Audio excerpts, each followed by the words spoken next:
FM News Talk 97.1. On-demand audio. Hadley Heath Manning is our guest this hour from the Independent Women's Forum. She's the health policy director at the Independent Women's Voice and the Independent Women's Forum. Hadley, how are you? I'm doing well. Thanks for having me. Absolutely. Enjoyed having you on the show, and glad you could join us this afternoon on a Friday. What do you think when you hear people like Robin Wright making statements like that? Well, she's got the facts wrong about the wage gap generally in our country, in our economy as a whole.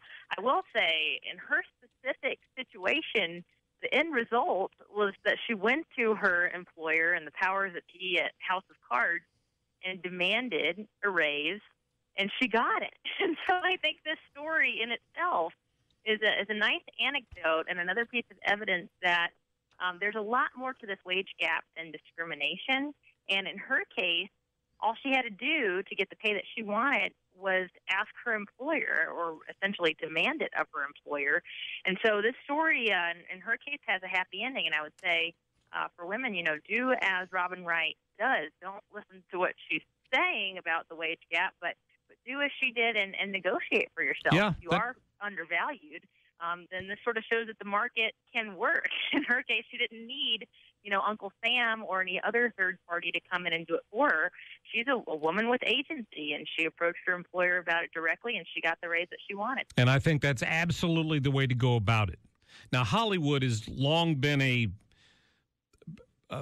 breeding ground of capitalism. I mean, when you're a star like Tom Cruise or Kevin Spacey, you get this amount of money to do a movie. And if you're not, then you get a lower amount of money to do a movie. So there's no doubt in my mind that Spacey was getting more money than her simply because he's a bigger star.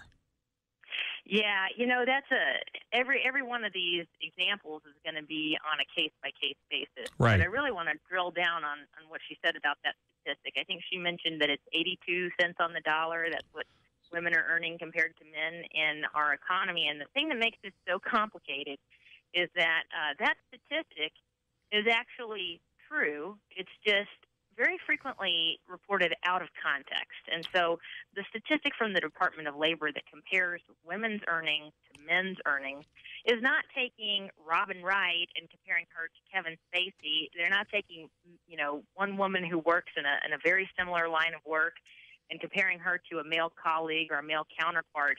They are taking the entire picture of our entire economy, every woman who works full-time. They're adding up those wages on one side of the column, and they're taking every man who works full-time on the other side of the column. And they're finding an average.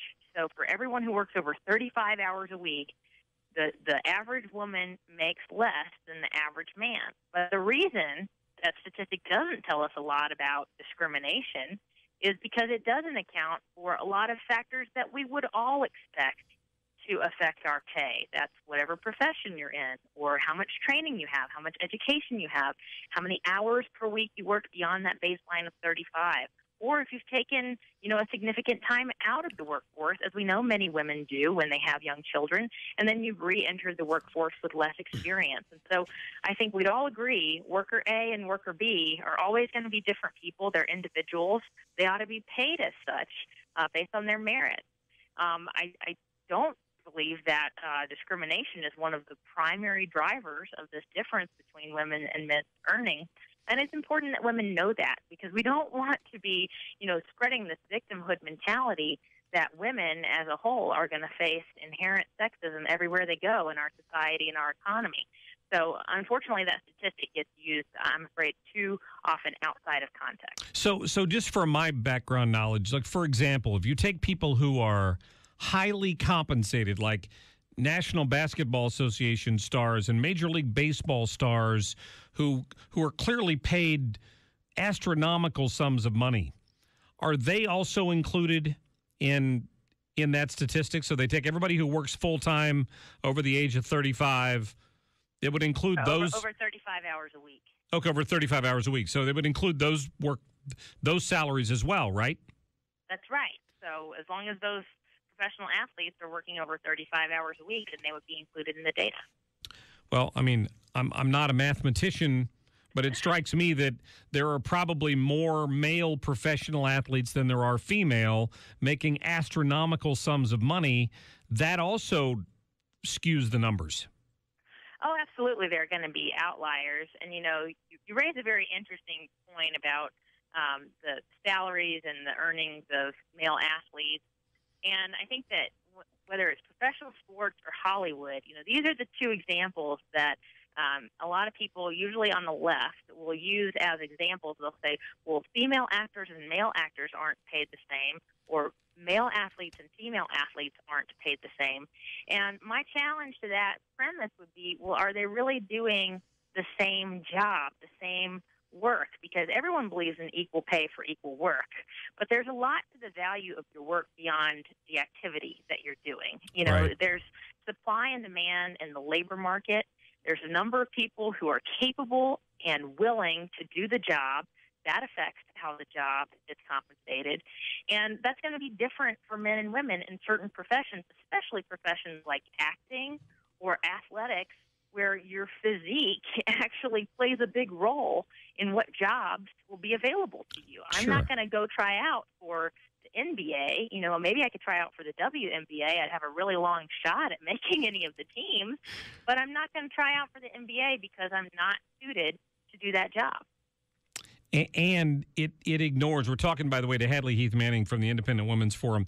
It also ignores the fact that the NBA garners a lot more revenue than the WNBA, and therefore they can afford to pay more money for those salaries.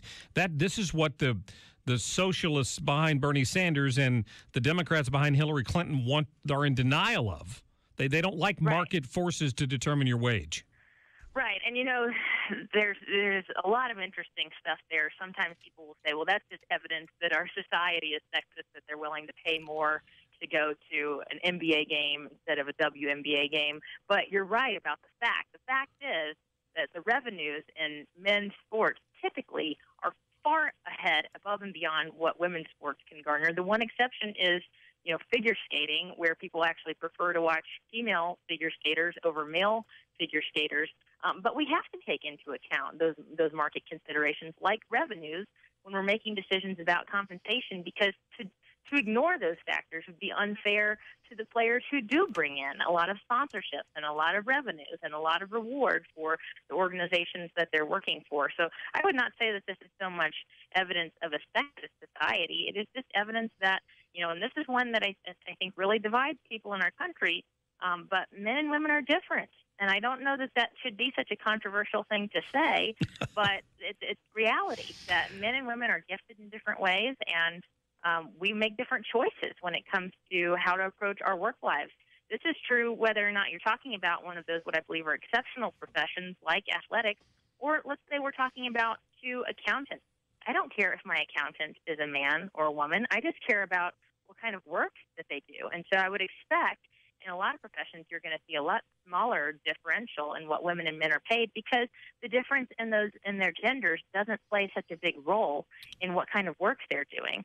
But it's still more likely, and I may get in trouble for saying this, but it's still more likely that women in any profession are going to ask for some non-cash benefit, or they're going to ask for some time off, or they're going to prefer a better work-life balance than men are. And I know that's a broad generalization, but that's what the statistics bear out. That's what we know about the preferences of men and women in the workplace, and that is one of the biggest drivers, one of the biggest reasons that we have a wage gap. Well, thank you for pointing that out. People need to be educated on this. You're going to be at work, you're going to be at the water station getting a drink of water, whatever, and you're going to have this conversation where somebody's going to mouth off and say, well, what about the wage gap? And now you're educated, and people can move forward with this knowledge that it's not apples to apples. You have to understand what you're talking about. And I think that's very important, and I appreciate that, Hadley. Real quick before I let you go, could you give me your thoughts on the Supreme Court nomination list that Donald Trump rolled out yesterday?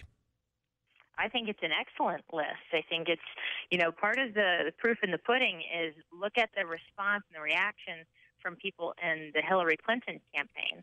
They basically said that the people who are on this list are going to pose a threat to a lot of the critical fights that they say that they've won in health care, and that they've won in a union's right to organize and everyone's right to vote and so on. And so just to translate that means these are strong, staunch conservatives that Trump has listed, and I hope that he would follow through on this list if he were elected. Yeah, I like to think so anyway. But it was a smart move politically on his part. There's no doubt about that. Yes, Yeah. it signals that he does want to unify voters on the right side of politics. Hadley Heath Manning with the Independent Women's Forum, thank you so much for your time.